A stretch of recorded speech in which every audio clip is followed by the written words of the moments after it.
In this video, I'm going to show you how you can enter and exit the download mode on POCO F7. Before we start, I have to mention that you will need to use a USB cable and you need to connect your phone to a computer once we are in the download mode in order to use that mode.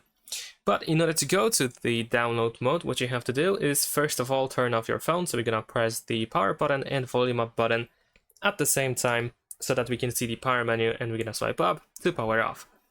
Wait for the phone to completely turn off, and once it is off, we need to go to the recovery mode.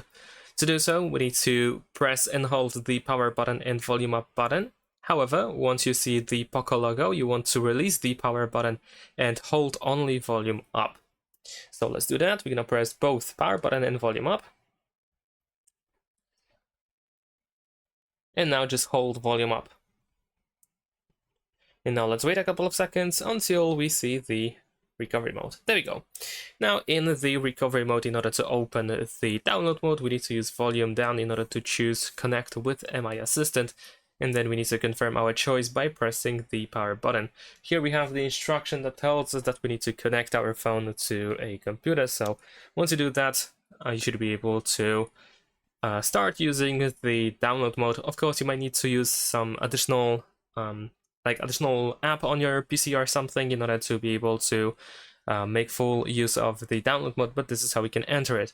Now, if you want to exit the download mode, what you need to do is you need to simply press and hold the power button. So press and hold it for a couple of seconds until this image that we have on the screen disappears. This might take you like 10 seconds or so. Once the screen disappears, this image, you can release the power button and you will see the POCO logo again shortly after that. And you might be back into the recovery mode. So what we do is now just choose reboot. So we're gonna press the power button and then once again in order to confirm our choice. And our phone will once again restart, but this time we're gonna go back to the normal mode. Thanks for watching, leave a like and subscribe.